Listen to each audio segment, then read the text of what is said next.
आपकी તમારી ગાડી ક્યાંથી ક્યાં જઈ રહી હતી, શું ઘટના બની તમારા ડ્રાઈવર સાથે, તમારો સ્પીડ સંપર્ક કર્યો? મારી ગાડી અમદાવાદથી દહેજ જવાથી અને મારા પર 8 વાગ્યાના આજુબાજુ કોઈ બીજા નંબરથી ડ્રાઈવર નંબરથી ફોન એ ડ્રાઈવર મને ફોન કર્યું, બીજા નંબરથી ફોન કર્યો કે ગાડી નદી में गिर रही है, वीडियो कॉल करो। હું કે વિડીયો કોલ હું નહીં કરું, તું બચ ગયા ને પછી જોઈશ। હવે પાછો એ 15 મિનિટ પછી એ નંબર પર ફોન લગાવ્યો તો બીજા ભાઈ હતો, એ કહે કે તમારી ગાડી લટકેલી મેં, ડ્રાઈવર તમારો સેફ છે। મને થોડુંક સારું લાગ્યું, ડ્રાઈવર છે કે ગાડી જે છે તો છે।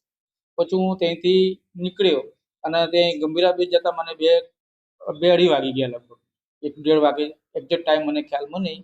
પહોંચ્યા પછી પ્રશાસનને પરમિશન લઈને ગાડી પાસે ગયા, મને અંદર જવા દીધા એ લોકો કે તમારી ગાડી છે જોઈ નાખો। પેપર લઈને ગયા હતા ગાડી, અંદર જઈને જોઈને આવ્યો પછી સાહેબ મને એવું કીધું કે તમે જાઓ, હજુ નીચે બધા માણસો પડી ગયા છે, નીચે રેસ્ક્યુ પતી જાય પછી તમારી ગાડીને કંઈ કરવું, એવું મને તો સલાહ આવે। એટલે હું આખો દિવસ 2 દિવસ ત્યાં રોકાયા હતા।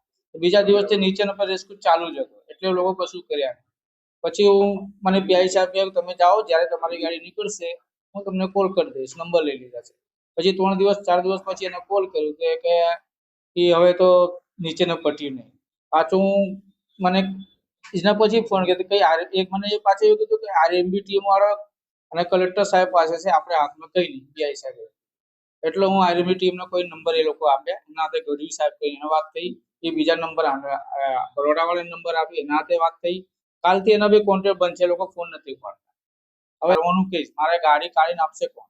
હાલની પરિસ્થિતિ શું છે, તમારી માંગ? મારી માંગ એવું છે કે મારી ગાડીના 1 લાખ રૂપિયાનો જે હપ્તો છે, 85,000 મારો હપ્તો છે, એ હપ્તો મારો બેંક વાળા આપવાનું છે। ઇન્સ્યોરન્સ વાળા કહે ગાડી તૂટે તો જ આપું, કોના પાસે લેવાની છે? એમાં મારી શું ભૂલ? કોઈ બ્રિજ ભઈ ગયા, મારી કઈ ભૂલ છે એની અંદર? મારે તો નુકસાન થયા પછી હું ધક્કો ખાઉં, પેલા આનંદ જાઉં collector office, Baroda collector office જાઉં। પ્રશાસન પાસે શું માંગ? પ્રશાસન પાસે મારે એવું માંગ છે, મારી ગાડી જે હાલમાં છે કાઢીને આપી દે, ને જે હોય તો પછી ભાંગી જાય, એ કાઢવાનો પ્રયાસ કરે, નીકળી જાય તો નીકળી જાય, ગીરે તો ગીરે, પછી ગીરી જાય તો મારે વીમાનું પકાવવું એ મારું કમ્પ્લીટ છે। મારું કામ તો ચાલતું, એમ જ ગાડી ઉભી, મારે ₹1 લાખ કઈથી ભરવાના? શું નામ છે તમારું? રમાશંકર.